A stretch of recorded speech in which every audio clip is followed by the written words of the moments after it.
ဘဝမှာစင်ချင်စရာတွေအများကြီးရှိပါလိမ့်မယ်ပြန်လဲပြီးတော့ရွေးချယ်စရာတွေရှိကောင်းရှိလိမ့်မယ်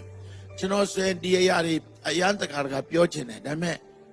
ကျွန်တော်ကိုချီးမွမ်းတယ်လို့အတင်းတော်ကိုလူတွေလိုက်စီးအောင်တယ်လို့ခံစားသွားကြမှာဆိုကျွန်တော်မပြောချင်ဘူး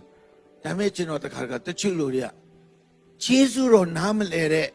ခေါင်းဆောင်တွေရဲ့နောက်ကိုလိုက်နေတာတွေ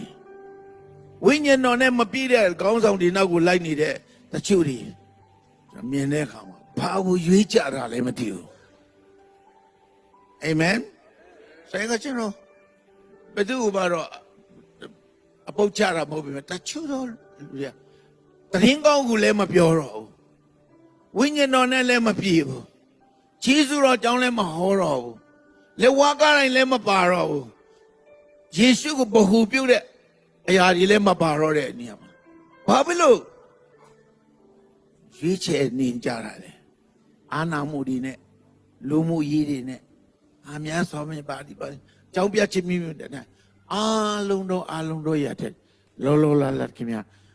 ဖျားမျက်မှောက်တော့ရပြီးတော့တမန်တရားရပြီးတော့ဝိညာဉ်တော်နဲ့ပြေဝဝရေးချဖြစ်နေအာမင်အခုတော့ကျွန်တော်ဒီဆရာ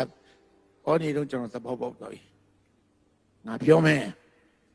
လူတွေအထင်လွဲရင်လည်းလွဲပါစေခင်ဗျားတို့ကိုချစ်တော်ကြောင့်ပြောတယ်။ online ကနေနားထောင်တဲ့လူတွေကိုချစ်တော်ကြောင့်ပြောတယ်။ကျွန်တော်တင်းတော်လာပါလို့ကျွန်တော်စီးအောင်တော့မဟုတ်။ဘယ်နေရာမှာပဲနေဒီဝိညာဉ်တော်နဲ့ပြည့်ဝတော့တင်းတော်ကိုပဲသွားကြပါ။ဂျေဇုတော်ကိုနားလည်တော့တင်းတော်ကိုပဲသွားကြပါ။အာမင်။အာမင်။ဒလိထုံးစံနဲ့ပဲသွားတဲ့လူအရာတွေကိုရှောင်ပါ။ဝိညာဉ်တော်မှာအရှိန်ပြင်းသွားတဲ့လူတွေနဲ့လက်တွဲပါဘယ်မြို့မှာရှိဘယ်နိုင်ငံမှာရှိဘုရားသခင်ဘယ်မှာတကယ်ရှိတာလဲဒါဝိနဲ့အတူရှိတယ်ရှောလုနဲ့မရှိတော့ဘူးဆိုနားလည်ပြီးတော့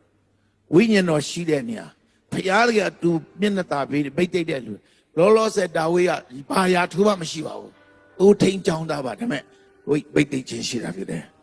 ပိတ်သိခြင်းရှိတဲ့နေရာကိုဘယ်မြို့ဘယ်နေရာမှာပဲနေလေခင်ဗျာရှာပါမရှိရင်ရှိတဲ့မြို့ကိုပြောင်းပါရှိတဲ့နိုင်ငံကိုတွားပါဟာလေလုယာ